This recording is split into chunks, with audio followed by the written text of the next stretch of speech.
Dans les prochains épisodes de Demain nous appartient, Nathan et Camille seront les victimes d'un mystérieux agresseur qui promet de terroriser la ville de Sète. Attention, cet article contient de nombreux spoilers sur les prochains épisodes de Demain nous appartient. Si vous ne voulez rien savoir, ne lisez pas ce qui suit. Les jours se suivent et ne se ressemblent pas dans Demain nous appartient. Tandis que le mystère entourant la disparition d'Alain Leau a enfin été levé, c'est une toute nouvelle intrigue qui attend les téléspectateurs dès lundi soir sur TF1.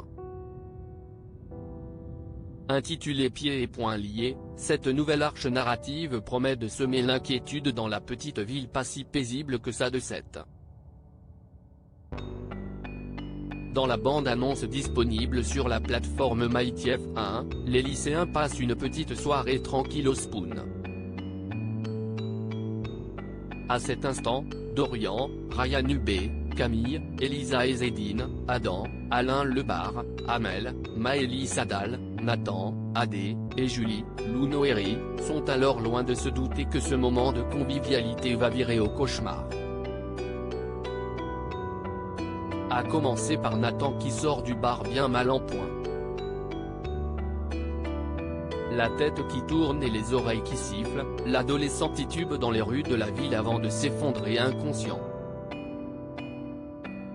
Mais ce n'est que le début des ennuis pour le fils Paoletti et ses amis. Quelques jours plus tard, Julie débarque au commissariat pour signaler la disparition de son demi-frère qui n'a plus donné signe de vie depuis 2 jours.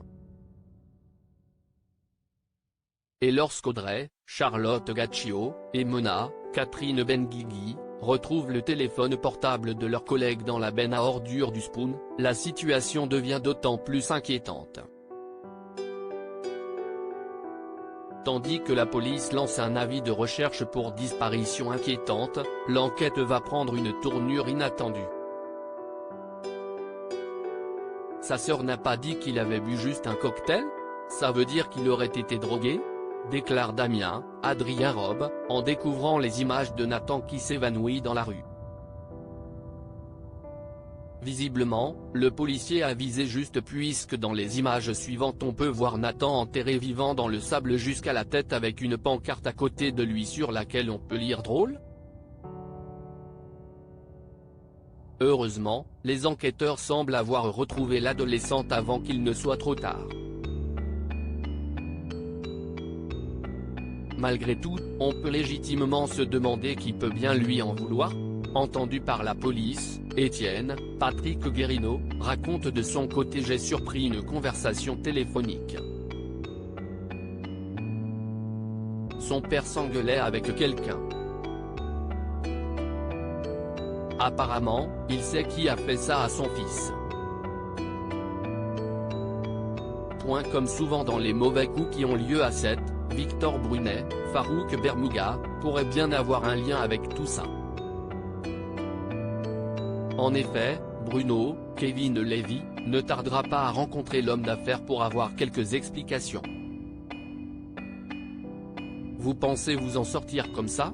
On parle de mon fils, lui dit-il alors avant d'en venir aux mains.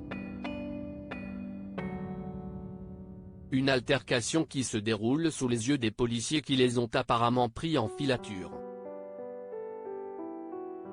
En parallèle de ces événements, Dorian et Camille traversent quant à eux une crise dans leur couple.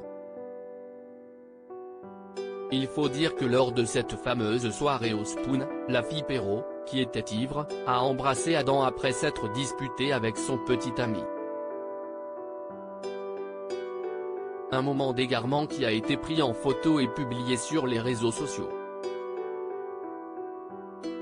Forcément, quand elle cherche à expliquer à Dorian ce qu'il s'est réellement passé, ce dernier, qui en a marre qu'elle se moque de lui, refuse de l'écouter. En pleurs, la jeune femme laisse quelques heures plus tard un message sur le répondeur de Dorian dans lequel elle lui présente ses excuses.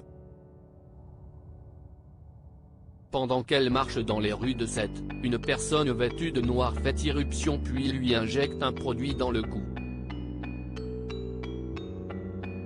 Camille perd alors connaissance et s'effondre au sol.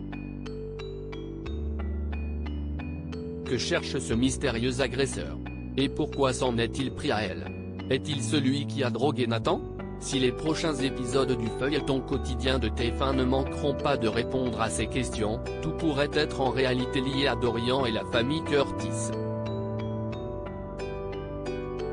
Il y a quelques jours, Patrick Guérino avait ainsi confié à notre micro qu'Étienne allait devoir assurer la protection de sa famille avec force.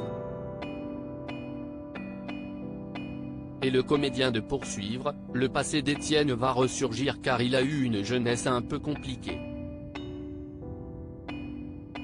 Si est peut-être probablement pour ça qu'il a décidé de prendre la mer et de fuir le monde dans lequel il vivait. Ce passé va lui éclater au visage et il va devoir s'en dépatouiller, s'en expliquer et s'en expier.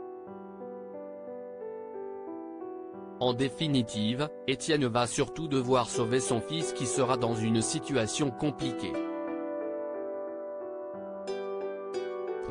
Il va montrer qu'il est capable de beaucoup de choses pour maintenir son fils la tête hors de l'eau. Le rythme de ces dernières semaines n'est donc pas près de ralentir dans la suite de Demain nous appartient et de nouveaux mystères devront être percés.